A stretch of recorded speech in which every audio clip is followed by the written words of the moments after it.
सभी हो सुखी और सबका भला हो। सभी हो सुखी और सबका भला हो। दुआओं का दिल में यही सिलसिला हो। दुआओं का दिल में यही सिलसिला हो। सभी हो सुखी और सबका भला हो। सभी हो सुखी और सबका भला हो।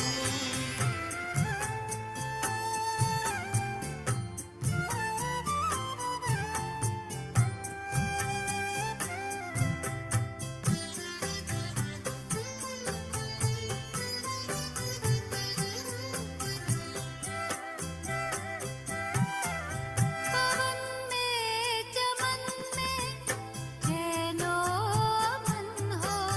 रहे शांति मन में गगन या भुवन हो।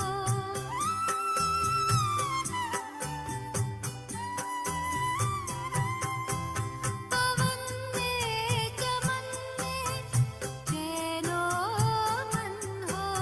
रहे शांति मन में गगन या भुवन हो। गगन या भुवन हो।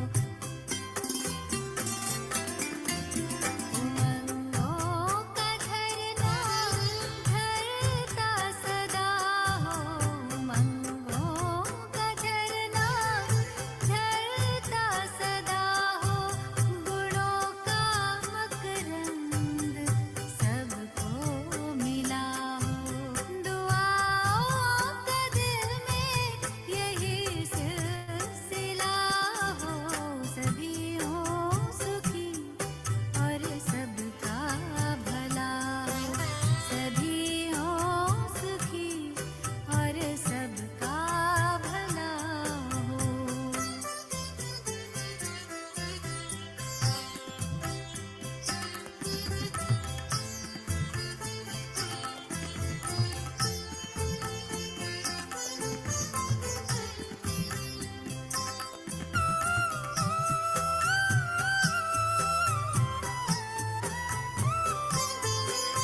ये तेरा ये मेरा ये तकरार क्यों है। ये नफरत हदों की दीवार क्यों है।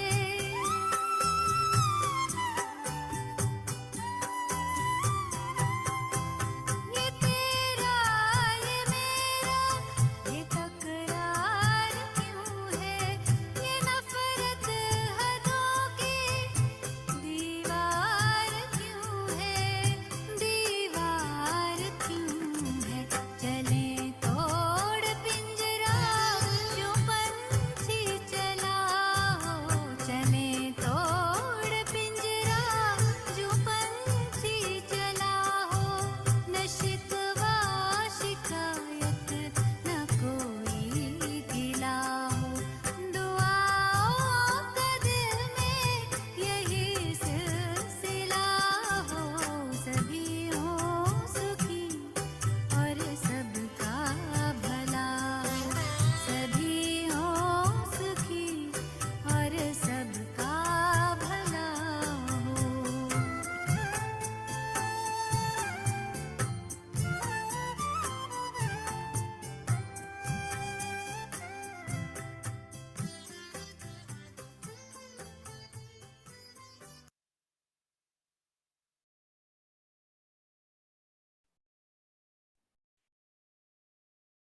Om Shanti, Sister Jayanti. Om Shanti, everyone. Om Shanti Arunabhan, Om Shanti to all. So this Murli yesterday's Murli was all about faith.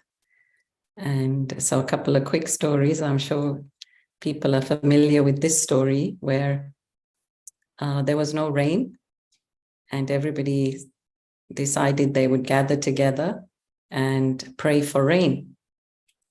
But one young boy, one young girl, they came with an umbrella because they had the faith that it's going to rain. As Baba's saying to us, just having faith in Baba, the self, drama, family. Thank you, Sister Jayanti. Om Shanti.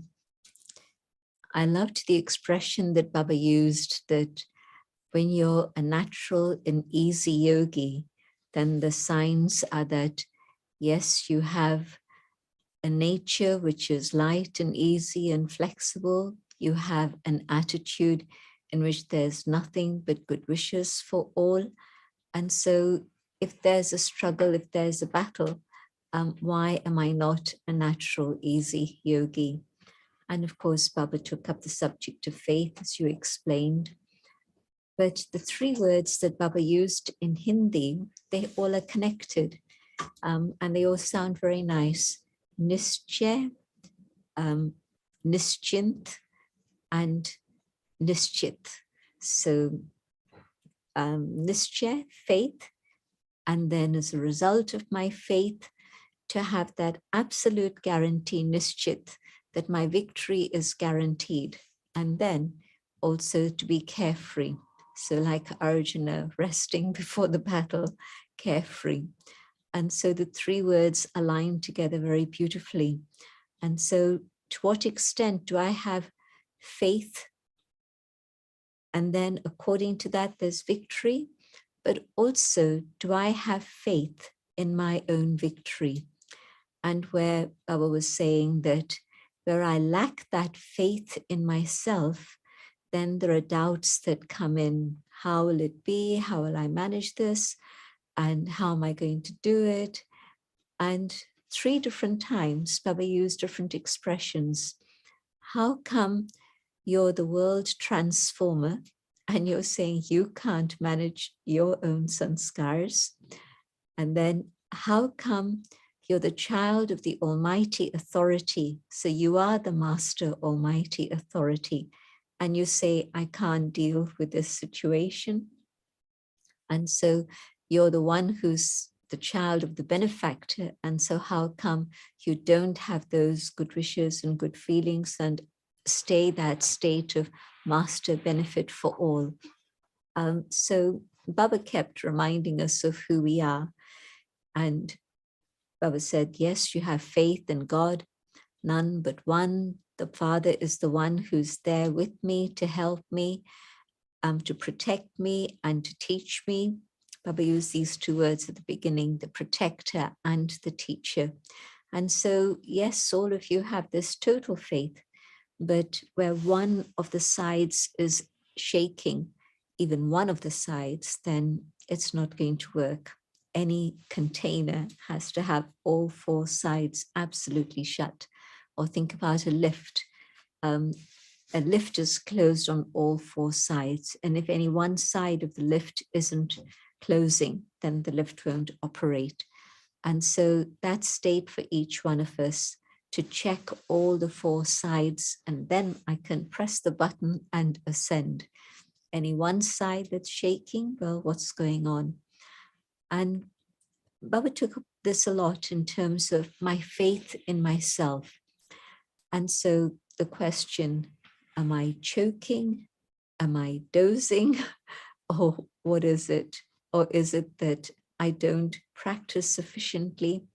Because Baba said, you know all of this and you believe all of this, but the thing that's missing is the practice. You're not the embodiment of all of this. And so just that awareness of being a natural, easy yogi, am I able to have that faith that, yes, my connection is okay, it's with the Almighty Authority, and I make sure that there's nothing but pure thoughts, because it's waste thoughts that create the problems. When I'm having waste thoughts, then I'm fluctuating. And so can I check and see, what is it? Am I dozing off? Am I fully awake?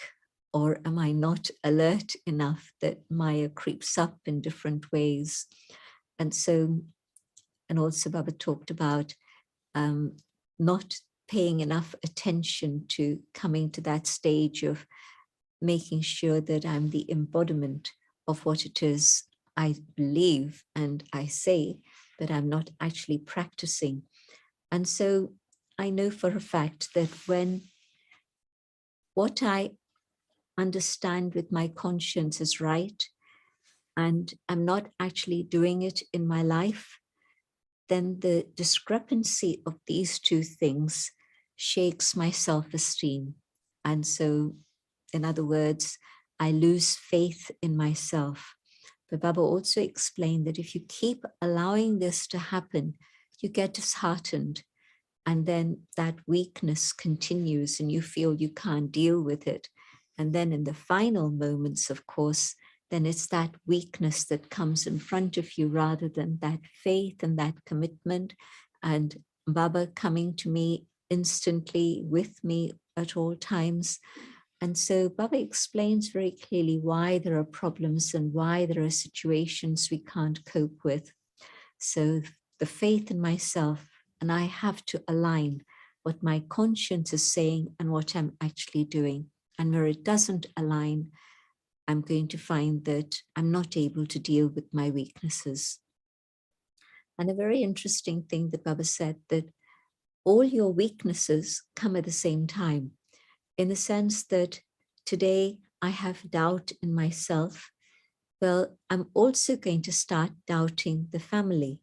And I'm also going to be complaining about drama. And finally, I've also seen this happen. Sometimes people even lose faith in Baba.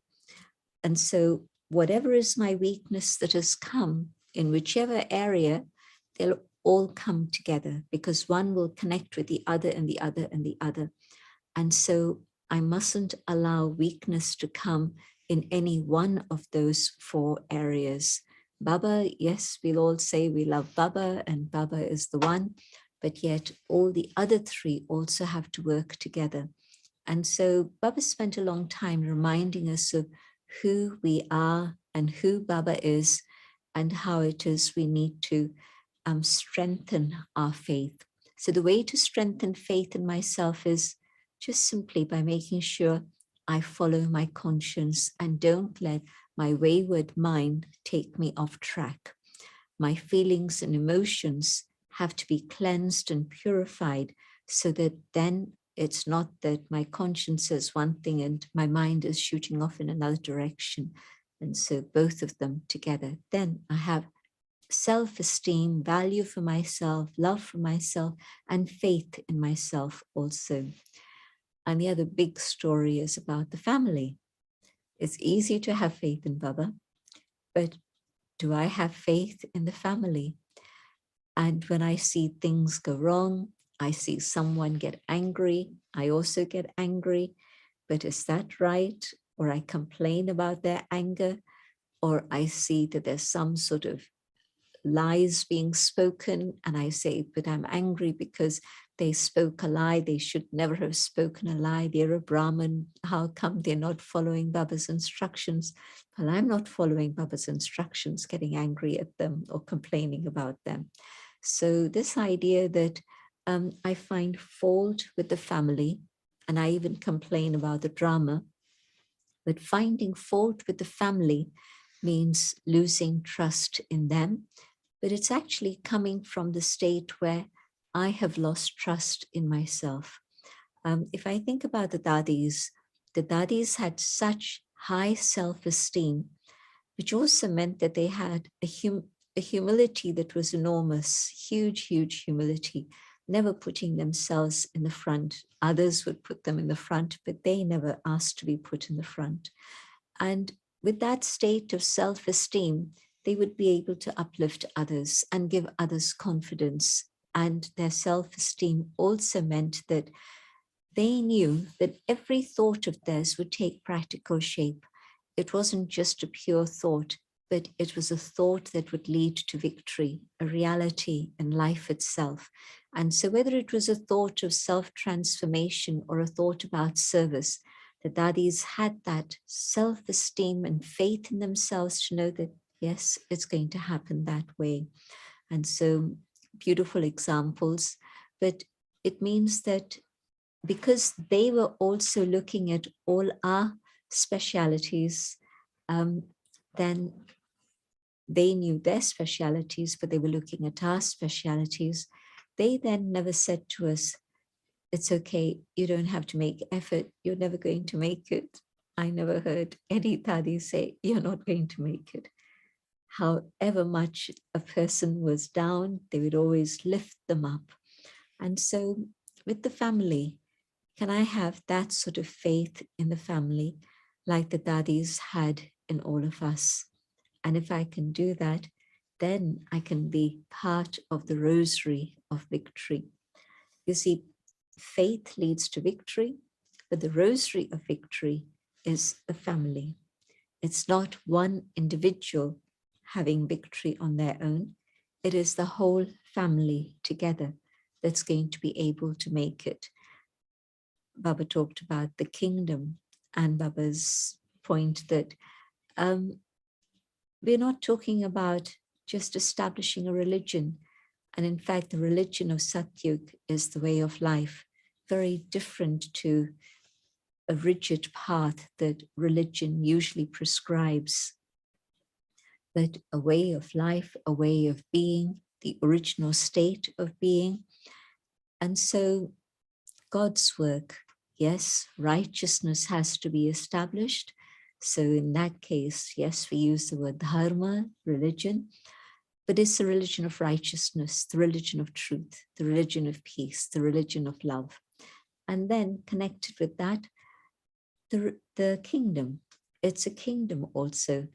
Are you going to rule in your kingdom alone? Because Baba's going to be up there.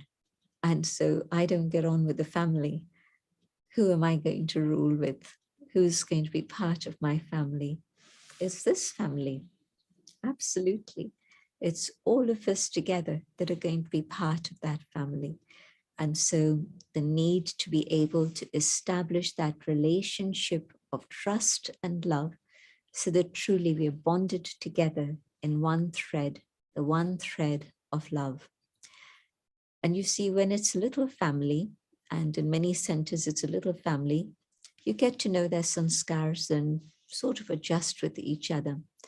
But as the family grows, and most families naturally grow, and we want the family to grow, so as the family grows and there's more and more sanskars that come into the melting pot, then it becomes quite a challenge.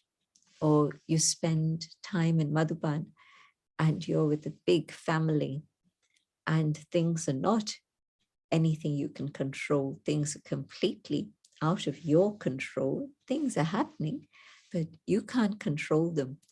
And so this is why Madhuban can also bring big Maya, because just have to adjust with so many people in so many situations. And at that time, if I just simply remember, drama is perfect. Madhuban is a hall of mirrors. It's showing me exactly how far I've come and what I need to do further. And if I sat in a cocoon with 5 people, 6 people in my little family, whether at home or at the center, I would never be able to see all the facets of my personality in the way I can see with the big family, Madhuban family.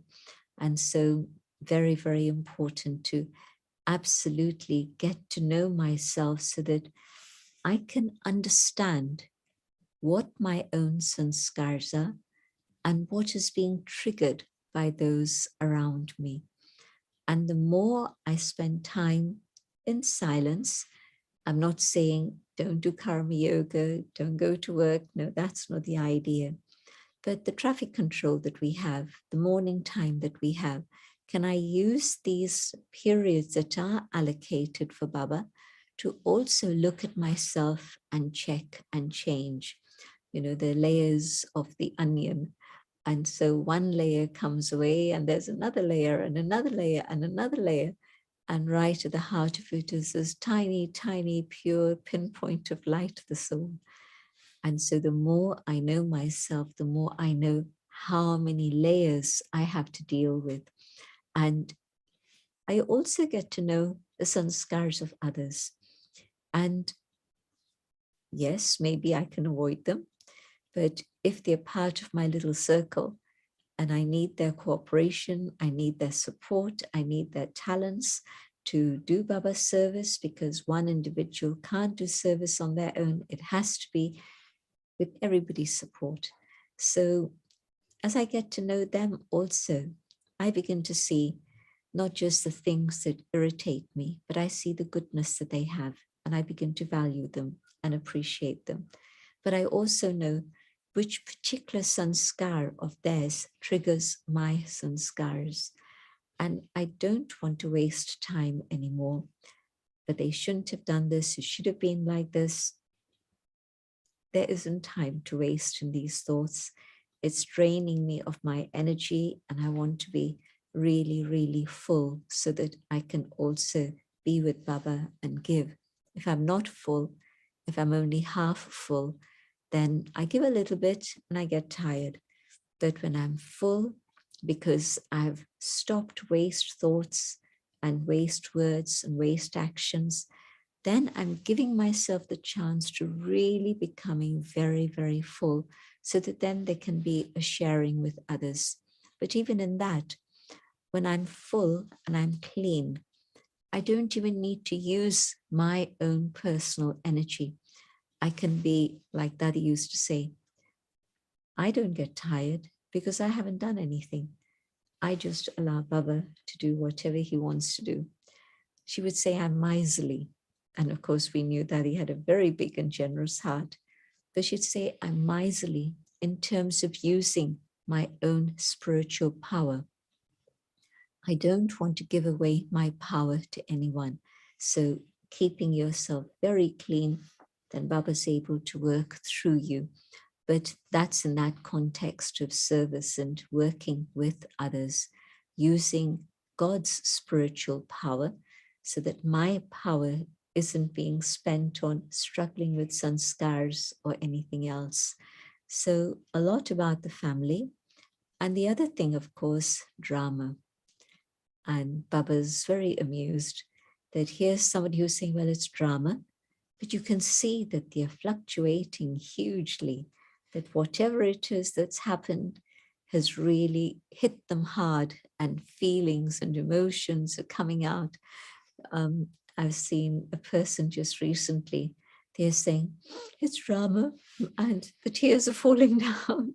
It was a serious situation, I have to acknowledge, but they knew the theory, it's drama, but the tears were rolling down and they couldn't stop it. It was a grandson who'd suddenly left the body. So I admit it's a big, big trauma, but drama. And they say in Christianity that when a little child leaves, it's because God needs another angel. And this person was telling me how beautiful that child is. And so very, very deeply affected. But drama, can I deeply understand drama and truly take it as beneficial and benevolent?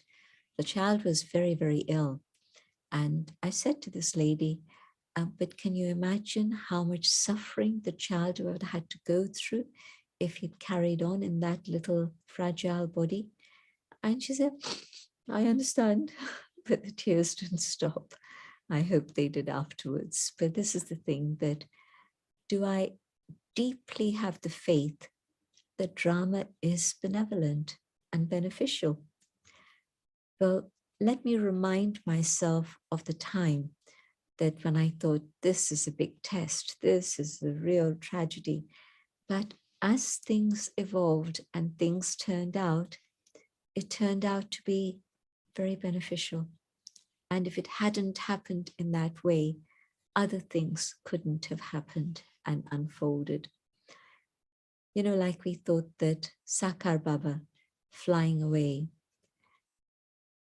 nobody cried except one individual, and there was a story behind that. But everybody was so calm, so peaceful. But of course, Baba knew the upheaval that was going on. And Baba said, it's beneficial.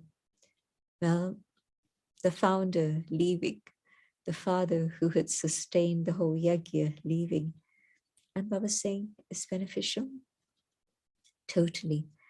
Because the Sakar Baba became Avyakt and so could serve the whole world. And world service started after Brahma Baba became the angel Brahma. None of you would have been able to meet Baba otherwise.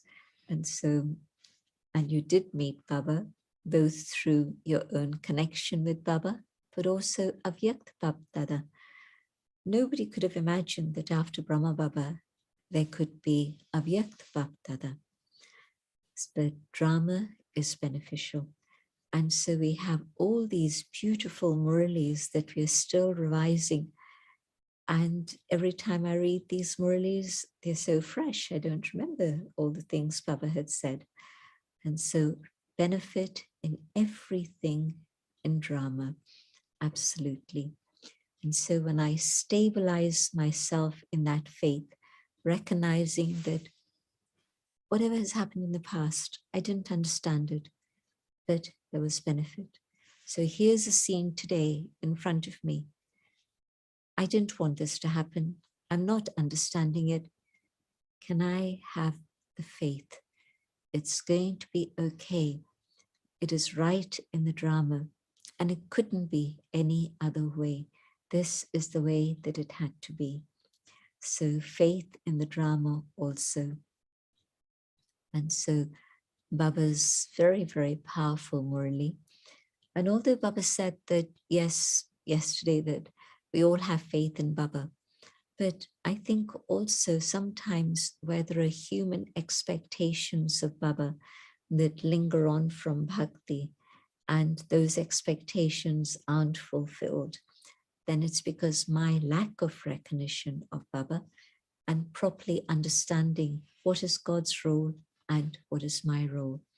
I say, well, why didn't Baba help me? I wouldn't have made this mistake. Well, stop, look at it. Baba told me these are the different things that Maya is going to do to you. Did I recognize that Baba was speaking to me? Or did I think it was theory? Or did I think, oh, it applies to this person, but not to me? No, Baba told me.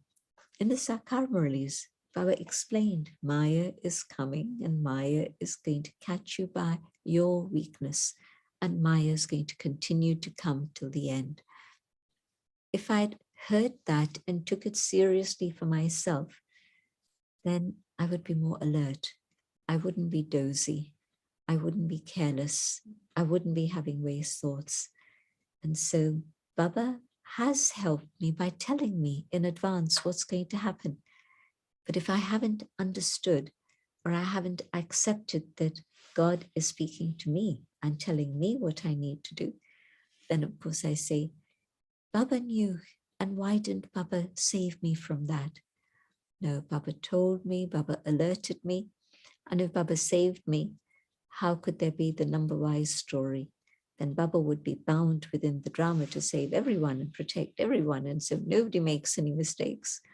But of course, there's a kingdom that's being established, and that kingdom has to be, I won't say number-wise now, what I will say, it has to be according to the capacity of the individual.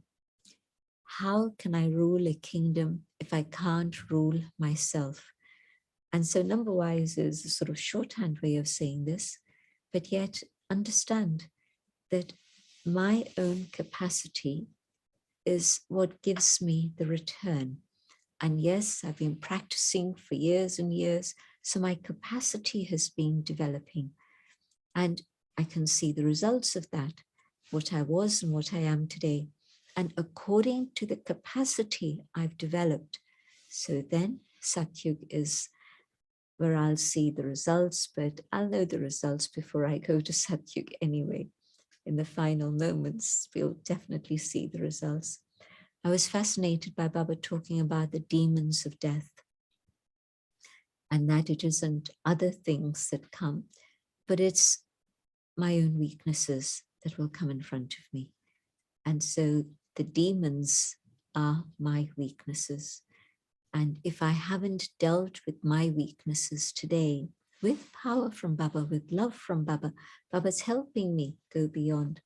But if I haven't done that, then my weaknesses will come to haunt me in the final period. I'll be remembering scenes that could have been different. I'll be remembering scenes where my weaknesses pulled me down, and the memory of those, that film that passes by in front of me at that moment, and the repentance and the regret that I feel, that is Dharamraj. That is a very sad situation for Brahmins to be in. And so Baba's saying, well, recognize your weaknesses today and deal with them today. And so that was a very, very powerful statement from Baba. Who are the demons of death? So again, of course, Baba's love. Baba wants us all to become perfect. Baba wants us to claim the highest every single time. But whatever it is I take, then that's my responsibility. So these are some of the reflections and thoughts connected with the Murli from yesterday. Yeah, wonderful. Thank you, gentlemen. Well, that was going to be one of my questions, so maybe we can take off on that. Actually, we've not really talked about Dharamraj and the tribunal that much.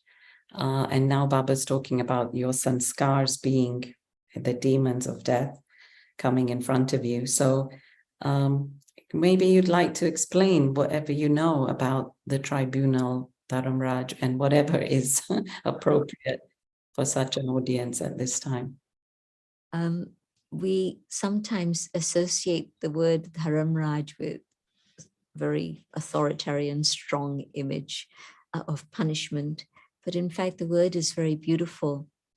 The kingdom of righteousness, the one who establishes dharma and raja, the kingdom of righteousness. So it has a very beautiful meaning. And it simply means that at that moment, whether it's in front of Brahma Baba, the other day Baba said, Baba is Karan, Karan, Har, even in terms of Dharamraj. And of course, the teachings have come to us not directly through intuition from God up above, but they've come to us through Brahma Baba. And so Karan, Karan, Har is also one of the roles God is playing through Dharamraj. So it's not a point of light that I'll see at the end. And when Baba says it's in the subtle region, it's because of this. It's nothing happening on the physical plane. It's all in that subtle dimension. And in that subtle dimension, I'm seeing Bap Dada in front of me. I'm seeing those who are the 8 jewels with Baba, because the 8 jewels demonstrated for all these years after Baba became Avyakt, what it means to follow the Father. Baba spoke about that beautifully. Don't be careless in the Maryadas, follow the Maryadas and follow in Baba's footsteps, but be carefree. Carefree that yes, victory is guaranteed. And so the souls who have followed Baba in Baba's footsteps and have become the 8 jewels, who, by the way, have no sin left that they need to be punished for. The 8 jewels are totally the souls who've had 100% victory over the vices. So there's no Dharamraj for them, but they are with Dharamraj because they have reached that state of purity. So they are with Dharamraj to be able to give us that understanding in which I cannot make any excuses. Today I'll make excuses because of this, because of that, because of the other, all sorts of excuses why I wasn't regular in my yoga, in my study, in my dharana, or my service, whatever it is. But at that moment, all that ego has gone, because in those moments, what is happening is the film, the story of my life is coming in front of me. And without that ego that's been shed, because I've shed my body, I've left everything else behind. I acknowledge that this is what I did, or this is what I didn't do. And so my regret, my repentance, that is Dharamraj. Baba is just simply the one who is there as the detached observer, and the tribunal also. Someone said to Dadi, Dadi, you'll be in the tribunal, won't you? And Dadi didn't say yes or no, but of course she knew she was one of the 8 and she would have known. But she didn't say anything. And this person said to Dadi, Dadi, I know you'll be with Dharamraj. Can you put in a good word for me with Dharamraj? And so I don't think she can do that at that moment, because it's my track record that's coming in front of me, and that's what I'm realizing. And that's the Dharamraj, the regret and the repentance, and also the settlement. And of course, the 108, yes, they've come to that state of victory after short battles, long battles, whatever it was, but they've attained victory at the end. But to certain, like if you think about the 8, then number 9, number 120, no, 108, and maybe 104, 5. So there'd be a vast difference between that quality of purity and the next quality of purity. And so there is some settlement even for the 108, but it means that it's settled, it's clear, it's clean, and the soul can fly. And it's the month of June. And so just one little story about Mama. As you all know, Mama was very unwell. And in those days, medicine, surgery weren't as advanced as they are today. So Mama was on morphine and in a lot of pain. And that's true for quite a long period of time. Certainly when I saw her in September 64, I knew she was, afterwards I understood she was on morphine. So the pain would have been even earlier. And then she finally left in June. So there was several months in which she tolerated that pain. But what Mama would say was, I'd rather I suffer the pain now and settle whatever karma there is than have to face Dharamraj. Baba has given me so much love, so much support, so much power. I don't want to see Baba in the form of Dharamraj. And so that was Mama's story. Yeah, enough about Dharamraj. We move on to Mama. Well, yeah, and so Jayanti-ben, if now we are settling, we can see that as, well, positive, that it's not going to be settled later. We don't have to say it's Dharamraj, we can just say it's settlement. Yeah. But again, this fine line between how I see it as Dharamraj or I see it as settlement, right? Yeah, but also that means that I totally accept it and tolerate it without moaning and groaning and complaining. This one didn't do this, that one didn't do this. They could have done this for me. They didn't do this. None of that, because that's not settling. That's also then creating more karma with my waste thoughts and negativity and complaints. And so, like Mama, absolutely the embodiment of tolerance, nothing visible, nothing. And so that is then settlement. Yeah, all the daddies actually exemplified that. Yeah. And just one last bit on this. It's not because you said it's all happening in the subtle region. So somebody was asking, it's not physical, no physical pain. It's more the mental regret, isn't it? It's more the soul going. Yeah. Okay. This is why Baba says that when you go home, you go via the subtle region. But when you come back into Satyug, then it's not via the subtle region. The subtle region doesn't exist anymore. It's merged. We come straight down into Satyug, but on the way up is via the subtle region. That's excellent. Yeah, thank you, gentlemen. And so is this line also connected with that? Because this was a few lines up, or maybe there's another angle to it you can explain, where Baba says the sanskars of a long period of time will definitely come to oppose you at the end. So that was about not becoming disheartened and, you know, being a checker and changer. Would you like to comment on that? You see, if I haven't dealt with my sanskar of attachment, for example, then at the end, I'm struggling to remember Baba. I'm not able to, but my thoughts are being pulled by my attachment. So the attachment is pulling me away from God. When it's at that moment, I need to be with God. So whether it's my sanskar of anger or attachment or ego, whatever it is, greed, we've heard stories about greed and people wanting specific foods before they die. And it's a real story, but I won't go into the detail, but the point that any one of these negative influences, then at that moment of departure, I'm remembering the food, I'm remembering my child, my grandchild, or even the ego. I'm asking myself the question, but why wasn't I given an honor? There'll be always something or another that'll pull me away from Baba's love and remembrance. And so Baba's saying that don't allow the habit of weaknesses to continue. Finish all wasteful things now. Weaknesses today mean that's the direction my waste thoughts are going.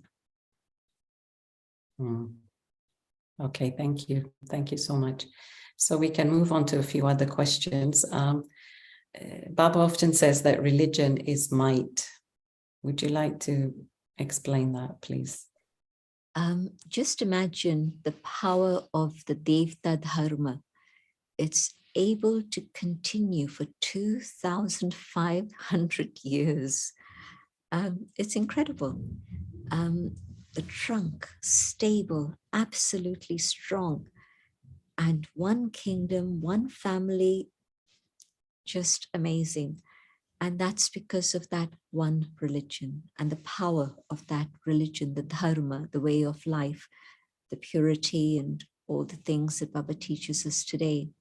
But also look at the branches and Christianity. The branch of Christianity has such strength that it's upheld millions of souls across the world, giving them help, giving them support, giving them hope, giving them strength to cope with whatever it is they're dealing with. And so that branch is incredibly powerful, as are the other branches.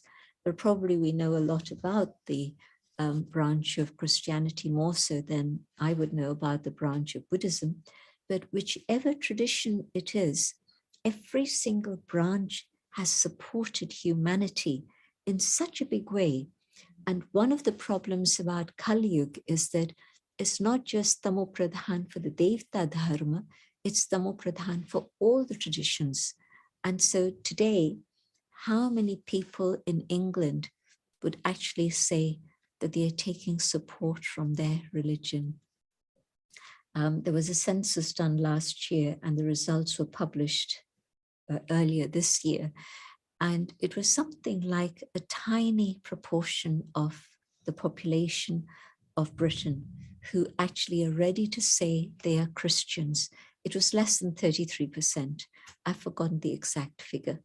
But the power of religion, the might of religion has gradually diminished in the sense that the leaders of religion themselves are not doing what is expected of them. A Christian means to follow in the footsteps of Christ. And then you hear all the stories about the Catholic Church, you hear things going wrong in the Anglican Church, all sorts of things. So this is just information that we know very openly. But every branch, by the time it reaches its end in Kali Yuga, it's split up into many, many little subdivisions and divisions. And so every religion, there's no more that strength. But that religion also has survived 2,000 years. Buddhism, nearly 2,500 years. But now they also have come to the end of their lifespan. But when they begin, they have this tremendous capacity and power that sustained those people through all those things. They even had the power to establish kingdoms. As Baba said, no Sakar Murlis, the Devta Dharma and the kingdom both established together. But other religions, they've all had their turn in being able to establish their religion and kingdom. The Buddhist kingdom, you find remnants of Buddhist images in temples in Afghanistan. So we associate Buddhism with the East, yes, with Asia, but all the way to the Middle East, that was the Buddhist kingdom.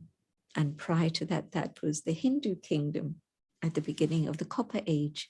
So religion has tremendous power. Religion is might.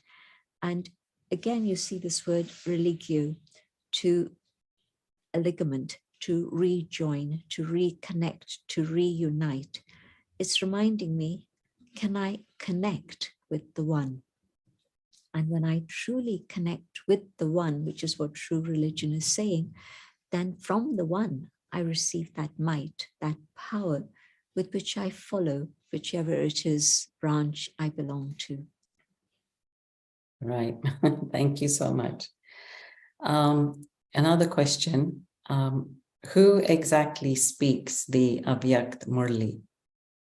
Is it Shiv Baba and Perfect Brahma? What is your answer? Baba always says Bap Dada. And so sometimes Baba says Baba, and that means it's the one. But sometimes, and just like with the Sakar Murli, it was very difficult to differentiate. There are some statements that are purely Shiv Baba. You can attribute that to the incorporeal. And some experiences that are very purely Brahma Baba, you can see that. But the Murli is Bap Dada. And there are many, many factors within this Sakar Murli in which it's not possible to differentiate. But the same thing also with the Avyakt Murli. It is Shiv Baba and it is perfect Brahma, but it's also both together. Okay, all right, thank you. This question has come up in the chat and also here at GRC, in our revision. How can we have or increase faith in the family? How can faith in the family be enhanced? By seeing the specialities of the family, the goodness of the family, and knowing that every single soul has been selected by Baba to play a specific role. The things that this one is doing, I can't do.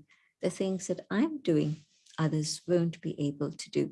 And so recognizing the value of every soul in the family. And then you see how the beautiful tapestry of Sangam Yug comes out, all the different threads with their beautiful colors coming together to make up the final picture of service that's been established all over the world and in Bharat. So just see the goodness, the speciality, their role, and that they're God's child. Okay, this is an interesting question. Sister Jayanti, is there such a thing as a holy carbon footprint? And this person has listed all the people, all the BKs that have been traveling recently, including the Brazilian retreat this weekend, a Middle Eastern retreat, everyone traveling, I won't mention names. And so they're basically asking that, is it right?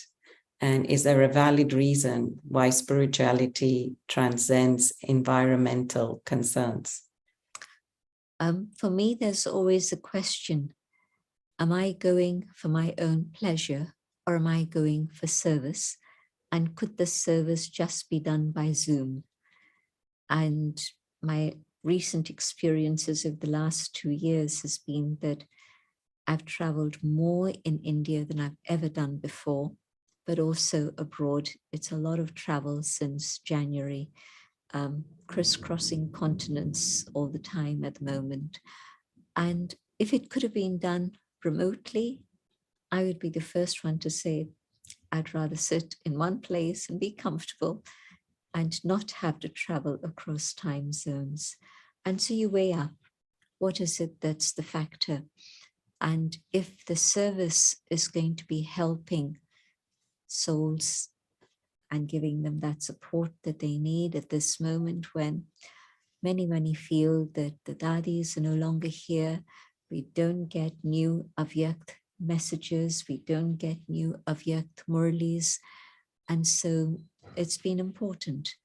And so I see, like now, for example, Didi Sudesh went to Greece, and the messages I'm getting back from the people who benefited are wonderful. Everybody's writing about how much they took, how uplifted they feel, all of this. So, you know, it's a balance. What is it that's more useful at this time in the Kalpa? When they had just Bhattis and Madhuban for the first 14 years, there was no travel and everything was very basic, very simple. But at this point of time, yes, we have technology and we've made good use of technology like now. But of course, there's a big difference. You know, when I don't come to GRC, I get complaints, but equally you're getting the Murli and you're getting the webcasts and everything else. But there's a difference. Yes, you're right, Sister Jayanti. And I remember when I was in Turkey and Bahrain, Dadi would say even to come for 24 hours makes a difference. For Dadi to be present, to have a look, to feel the place, and then to give the right direction. So we have a few minutes left. This is the last revision before Mama's Day. There'll be one after that, but not next week. So Sister Jayanti, would you like to share a few stories about Mama? One is this image that you see, and you see Mama very slender, and she must have been just 18 at that time, and it's obviously in Karachi. It's not a doctored photo, but it's a real one, and she's by the sea with Baba, and Baba also actually looks quite young. But between that time and 18 months, Mama became Mama in terms of the sustenance she was giving to others, but also her physical body took on different proportions. And Mama's diet was very simple as everybody else, but also Mama's diet was very minimal. She never believed in anything extra, nothing, everything simple and basic. So it was just the natural changes that came about. And she became the head of the organization. And Mama was Mama, became the mother. So that's interesting that within 18 months, her quality of effort and intensity of effort was such that she became the one who was sustaining all the others. So that's one particular thing that I was struck by again, seeing this photograph. And the other thing that about Mama,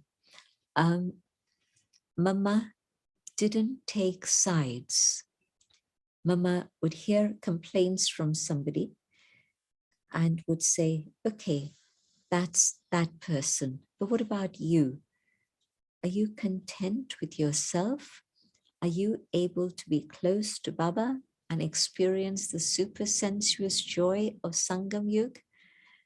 And if not, then it's probably because you're complaining. And so never mind what that person is doing. I'll deal with that later, but I want you to recognize what it is you have to do to reclaim your own dignity and your own happiness. And then when the other person, she would call the other person and hear their side of the story also.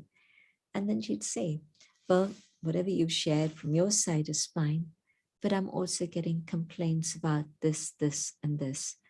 And so it's not that she would sugar it up and say, oh, you're very good.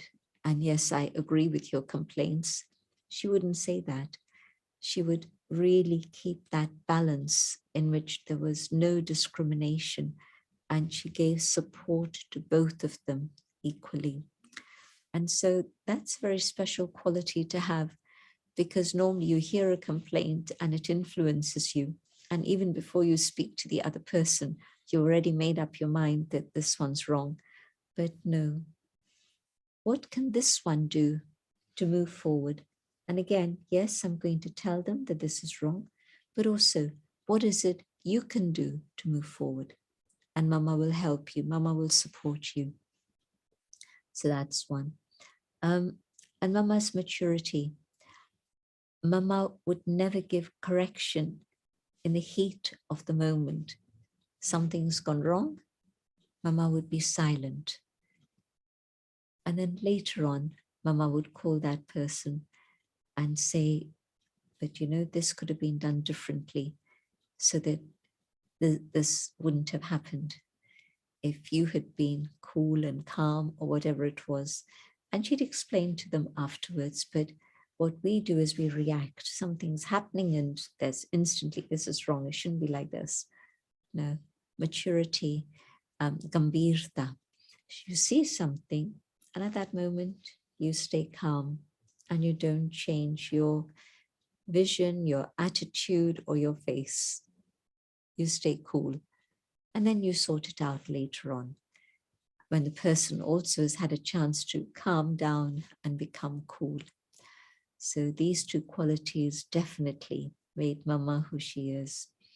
And her faith in Baba, of course, making her decision overnight so that she selected the one who was in the costume of Satyug rather than the costume of Kaliyug, Pitamri wala or suit boot wala.